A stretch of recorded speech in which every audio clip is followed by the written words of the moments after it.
Aziz o'g'il qizlarim, el yurt dardiga avvalo kim yaraydi?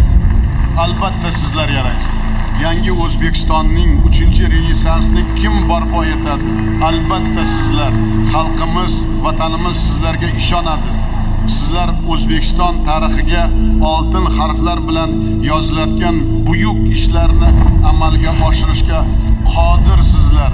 Fursat borida otni qamchilang. Dunyoga o'z so'zlaringda aytinglar. Izlanish va intilishdan aslo to'xtamang. Baxt va omad doimo sizlarga yor bo'lsin. Betakror yurtimizda barqaror jamiyatni va bardavom taraqqiyotni ta'minlash barchamizning bosh maqsadimiz deb shior qilib olsak, marra bizniki bo'ladi. Men yoshlar yetakchilari timsolida kelajak hokimlarni ko'ryapman.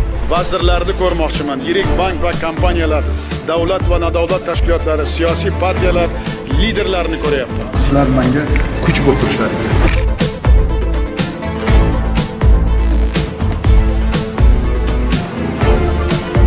Bizning eng katta qudratli resursimiz, rezervimiz sizlar, shuni bilinglar. Niyatlaring bormi? Hech qachon to'xtamang. Intiling, qiyin bo'ladi, og'ir bo'ladi, g'ovlar bo'ladi, to'siqlar bo'ladi, lekin intilgan o'zini albatta niyatlariga yetadi.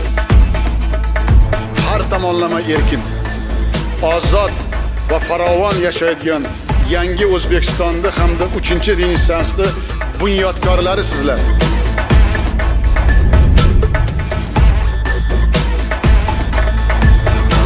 Hech qachon unutmanglar. Adolat bir narsada, ta'limda, intilishda, bilimda. Bu o'g'il qizlarimiz xalqimizning oltin fondi va 3-renessans bunyodkori desam hech qanday mubolag'a bo'lmaydi. Bu sizlarning yo'llaringning boshlanishi, muvaffaqiyatlardan juda katta ilhom olib, kuch olib, qudrat olib davom ettirish kerak. Faqat va faqat kelajak o'zlaringizning qo'llaringizda. Bir narsani bilinglar, men sizlar bilan faxrlanaman va sizlarga ishonaman. Faqat oldinga, faqat va faqat jonajon vatanimizni manfaati uchun harakat qilamiz.